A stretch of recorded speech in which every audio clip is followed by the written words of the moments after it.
Hey everyone, Matt here with the Maya Learning Channel. Today I want to quickly talk about the importance of scene scale when it comes to simulating in Bifrost. So when working in 3D, you have the choice of working at different sizes at various points in the pipeline. For example, you may model your assets at full size or even larger than full size just to make detailing them easier. But afterward, you may decide to scale everything down in order to save memory or improve performance. However, when it comes to effects like smoke, water, and fire, having a realistic scale is important because they're modeled on real-life phenomena. The math involved depends on accurate forces feeding them in order to generate a physically correct result. That's why Bifrost allows you to change the scale of an effect independently from the other objects in your scene. This way, even if your scene has been sized differently from the real world, you can still produce a result that represents the size you want to portray. Let's take a look at an example. So here we have a smoke trail effect that I generated in a previous tutorial. Before comparing any scale differences, I first need to go to the source air node and switch the resolution mode. Relative is fine for behavior testing because it scales emitter voxels to give consistent performance at any size. But when testing for quality, absolute ensures that we get the most accurate look in world space units. Now that that's out of the way, let's check out the current scene scale, down here in the Aero Solver Settings node. In this case, a value of 1 means that, as far as my smoke is concerned, 1 grid space is equal to 1 meter. That means it's going to act as though my trilobot here is about 2 to 3 meters wide and 3 to 4 meters long.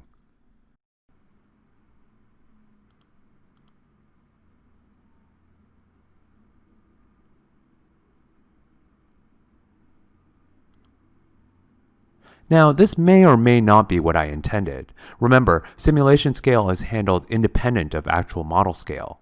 Suppose I'd only built the model at half scale. Let's see what happens if I scale it up.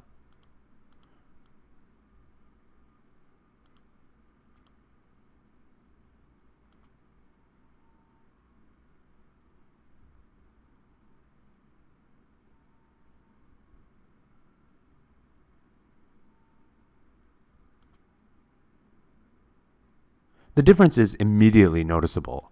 Look at all this detail I'm suddenly getting. Unfortunately, this puts me in a bit of a bind.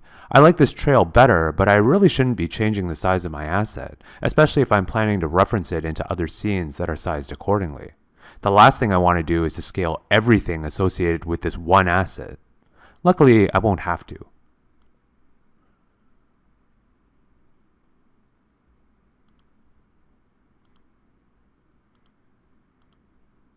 Instead, let's change the Aero Solver settings scene units to 2. This essentially doubles the size of my simulation space for the purposes of the smoke, which in theory should give me the exact same result as a smoke when I doubled the size of the entire asset.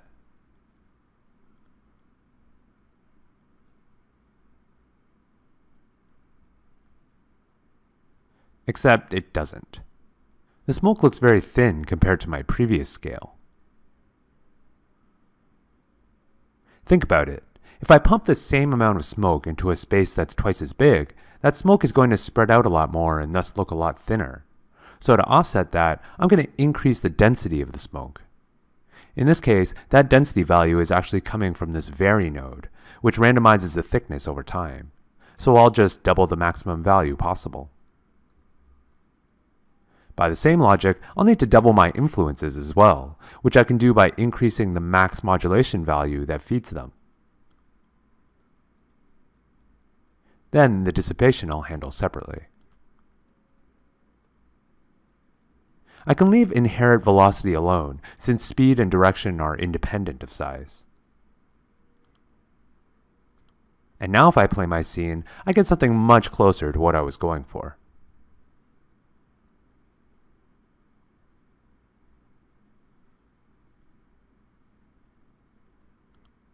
This same logic applies at any scale, but we generally recommend deciding on your simulation scale first before creating your effect. That makes for the easiest workflow.